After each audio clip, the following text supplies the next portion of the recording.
মেলামাইনের পাত্রে খাবার খেলে 5টি বিপদ আপনার জীবনে চলে আসবে। আমাদেরকে অবশ্যই বিপদ থেকে বাঁচার জন্য সতর্ক থাকতে হবে। নবীজি সাল্লাল্লাহু আলাইহি সাল্লাম এই বিষয়ে আমাদেরকে সতর্ক করেছেন।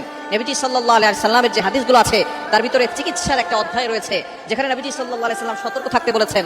ফর এক্সাম্পল, নবী সাল্লাল্লাহু আলাইহি সাল্লাম বলেছেন, তোমরা মদিনার আজওয়া খেজুর খাও। যে ব্যক্তি 7টি আজওয়া খেজুর খাবে, আল্লাহ পাক রব্বুল আলামিন তাকে হেফাজত করবেন এবং সাপের বিষটাও পানি হয়ে যাবে। সুতরাং এভাবে বিভিন্ন হাদিসের মাধ্যমে নবীজি সাল্লাল্লাহু আলাইহি সাল্লাম জানিয়েছেন যে আমাদেরকে সতর্ক থাকতে হবে। তো আমরা অনেকেই মেলামাইনের প্লেটে খাবার খাই, মেলামাইনের পাত্রে খাবার খাই। এটা এমন একটি রাসায়নিক যোগ যা দিয়ে আমরা অনেক ধরনের খাবারের পাত্র তৈরি করে থাকি এবং এটাতে আমরা খাবার খেতে অনেকেই পছন্দ করি। এই খাবারের পাত্রে খাবার খেলে আমাদের 5টি বড় ধরনের রোগ হতে পারে, এটা আমরা অনেকেই জানি না।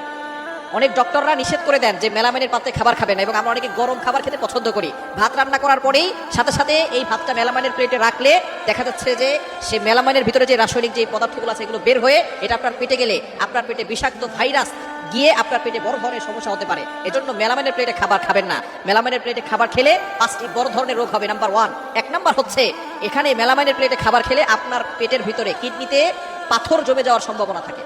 কিডনিতে পাথর যাদের জমে তারাই বোঝে যে কতটা ভয়ঙ্কর, এবং বেশি পাথর হয়ে গেলে অপারেশন করে শেষ পর্যন্ত সেখান থেকে পাথর বের করতে হয়। সুতরাং এই মেলামাইনের প্লেটে যদি আপনি খাবার খান, কিডনিতে পাথর জমে যাওয়ার সম্ভাবনা থাকে এবং আপনার কিডনি ভালো থাকবে না, আস্তে বড় ধরনের রোগের ভিতরে চলে যাবে। এজন্য কিডনিকে সুস্থ রাখতে চাইলে মেলামাইনের প্লেটে খাবার খাবেন না। দ্বিতীয় নাম্বার হচ্ছে যে রোগ আপনার পেটের ভিতরে আসবে সেটা হচ্ছে ক্যান্সারের ঝুঁকি বাড়িয়ে দেয় মেলামাইনের প্লেটে খাবার খেলে, মেলামাইনের পাত্রে খাবার খেলে। মেলামাইনের পাত্রে খাবার না খেয়ে